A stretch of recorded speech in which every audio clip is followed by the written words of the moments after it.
হে viewers, কেমন আছো? আশা করছি তোমরা সবাই খুব ভালো আছো, আর আমি তো খুবই ভালো আছি। তো চলো, আজকে হচ্ছে পূর্ণিমা, আর আজকের দিনটা হচ্ছে 12ই এপ্রিল, হনুমান জয়ন্তী প্লাস আজকে পূর্ণিমা। তো তোমরা হয়তো অনেকেই জানো না, আমাদের ঘরে পূর্ণিমা পুজো হয়। এটা আমাদের 4 পুরুষ ধরে হয়ে আসছে। মানে এই পূর্ণিমা পুজো আমরা কোনোদিনও বন্ধ করতে পারবো না। এটা আমাদের একদম বংশ পরম্পরা, এটা হয়েই আসছে। আর তাছাড়া যেহেতু আজকে হনুমান জয়ন্তী আছে, হনুমানজির আবির্ভাব তিথি, তো সেই জন্য হনুমানজিরও পুজো করেছি। আর ঠাকুরমশাই হনুমানজির, মানে আমি পেতেছিলাম, তো ঠাকুরমশাই হনুমানজির পুজো করে দিয়েছে মন্ত্র করে।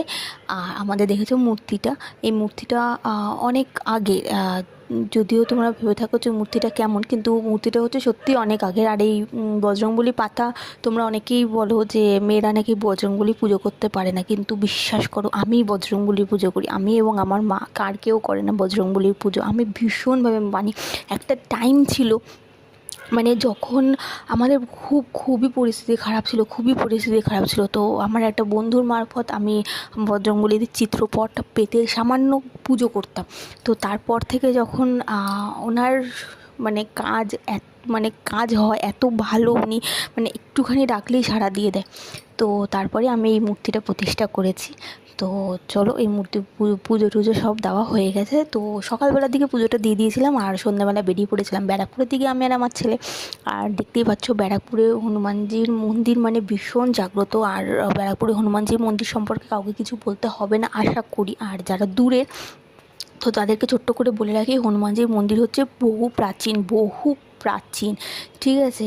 আর এটা হচ্ছে রেলের জায়গায়। আজ অবধি মানে হনুমান এই মন্দিরে পুজো দিয়ে কেউ খালি হাতে ফিরে গেছে এরকম কোনো দিনও হয় না। আমি তো হইনি কোনো দিনও, যখনই যাই তখনই কিছু না কিছু প্রার্থনা করলে সেটা অবশ্যই পূরণ হয়। কোনো বিপদে পড়লে সেটা যখন গিয়ে বলি, তো তখন অনেক সমস্যার সমাধান আমি পেয়েছি।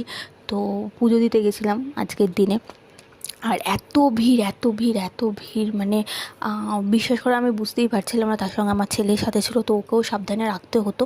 আর এই মন্দিরে একটা বিশেষত্ব হচ্ছে, তুমি এই মন্দিরে ফোন অ্যালাউ আছে। সত্যি কথা বলতে, এই মন্দিরে ফোন অ্যালাউ আছে। অনেক মন্দির আছে ফোন টোন অ্যালাউ নেই, কিন্তু এই মন্দিরে ফোন অ্যালাউ আছে।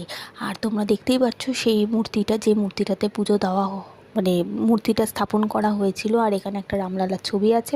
তো আমরা পুজো দিয়েছিলাম, মালা, মিষ্টি, চুনরি, তারপর যা কিছু লাগে আর কি পুজোর জন্য সরঞ্জাম, তো সেগুলো দিয়েই আমরা পুজো দিয়েছিলাম। পুজো খুবই ভালো হয়েছে।